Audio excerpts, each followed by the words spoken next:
विधान परिषद सदस्य परिणय फुके यांना मानव वन्य जीव संघर्षावर पत्रकारांनी प्रश्न विचारल्यानंतर हा प्रश्न खरंच गंभीर आहे आणि यावर वनमंत्री नक्कीच योग्य निर्णय घेतील आणि सरकार यावर उपाययोजना करेल असं वक्तव्य विधान परिषद सदस्य परिणय फुके म्हणाले आहेत। भंडारा असेल किंवा राज्यातील चंद्रपूर, गडचिरोली या भागात मानव वन्यजीव संघर्ष मोठ्या प्रमाणात पेटलेला आहे। अनेक बळी जाताना दिसतात आहे, काय सांगाल तुम्ही?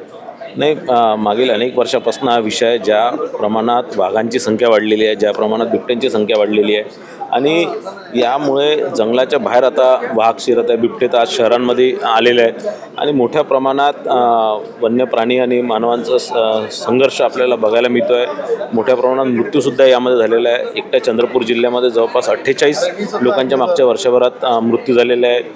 भंडारा गोंदियामध्ये 9 लोकांची यामध्ये मृत्यू झालेली आहे। मला असं वाटतं हे गंभीर आहे आणि याला गंभीररित्या घेऊन वनमंत्र्यांनी यावर निश्चितच पावलं उचलले पाहिजे।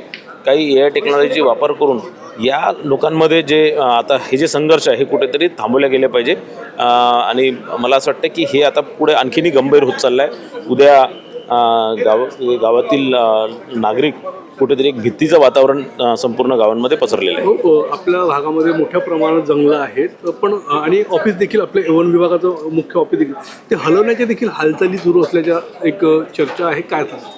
नाही, वन विभागाचं ऑफिस कुठेही हलवणार नाही आहे। ते इथे विदर्भातच राहणार आहे, नागपूरमध्येच राहणार आहे। कारण विदर्भ ही आता टायगर कॅपिटली, नागपूर हा टायगर कॅपिटली झालं आहे ना। विदर्भात सगळ्यात मोठ्या प्रमाणात जे आज फॉरेस्ट कव्हर आहे हा विदर्भात भंडारा, गोंदिया, गडचिरोली असणार किंवा चंद्रपूर असणार, या सगळ्या भागांमध्ये मोठ्या प्रमाणात जंगल आहेत। तर मला असं वाटत नाही की या प्रकारचं कुठेही पाऊल राज्य सरकार उचलणार आहे। लोकवाहिनी न्यूज करिता पूजा येरगुडेसह विनाश तोतळे, नागपूर।